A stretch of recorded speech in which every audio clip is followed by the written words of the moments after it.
I need to tell Somoween about this part one, don't know where else to say this. No one believes me, no one that hasn't seen it already. But I have to say something, so here it is, and the world can decide. I was a good worker. I showed up for my shifts and did what my written job description said, never missed a day or a chance for a day off. My goal was to be average, to not be good enough to noticed and given more responsibilities, but also not be bad enough to be noticed and put on watch. It's what I've done all my life. Fly under the radar, be easily missed during inspections, and blend into the crowd.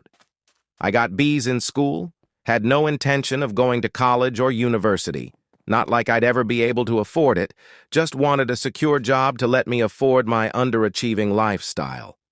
Took me almost 10 years to find something like that, drifting from one job to another, leaving when too many people started to notice I was much better at the job than I let on, and eventually I found the perfect fit for myself. I was an overnight security operator. Don't get excited. It's a fancy title for spending all night watching security monitors for a commuter train. I can't say which one or where for the safety of others and myself. The job was simple. Watch the camera feeds of my designated train and write a report for anything unusual. On a rare occasion, make a statement to the police, and I mean rare occasion.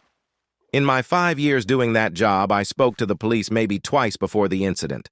I think that's enough background, so on to the point. It was a regular Thursday night.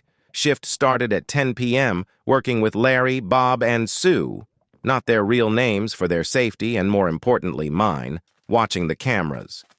Made some notes. Forgotten umbrella. Wasn't raining. Camera glitch. Group of 4 drunk men. Person in hoodie doing the drug addict lean. You know the one.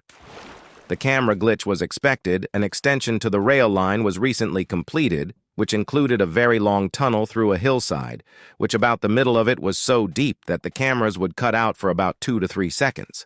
It was actually pretty amazing that we got any signal from the trains in the tunnel at all.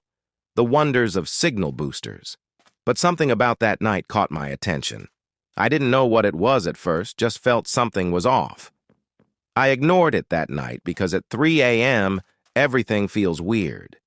At the end of the shift, about 9:30 a.m., I made my report for the night, handed the desk over to Bill, again, not their real name, and went home on the same train system I monitored. But the feeling was still in my head. Something happened on the train that night that I wasn't consciously aware of. I ignored it still, drank my favorite cheap whiskey, and went to bed. The feeling stayed with me the next few days. That damned feeling that you know something isn't right, but you can't figure out. It's like when you accidentally put your phone in a different pocket than normal. So finally on Monday night, you have no idea how busy security monitors get on weekends. When my trains were in the depot getting cleaned, I brought up the Thursday night footage and scrolled through it. Same things I made note of were there, but the feeling was still there. So I went through it again, and again. The 5th time through, I finally found it.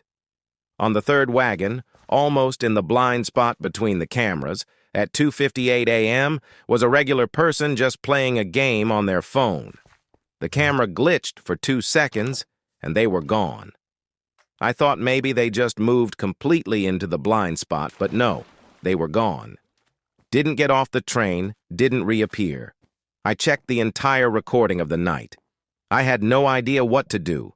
I should have told someone or made a report or anything. Instead, I told myself that was really weird and kept doing my thing. Flying under the radar, trying to be mostly invisible,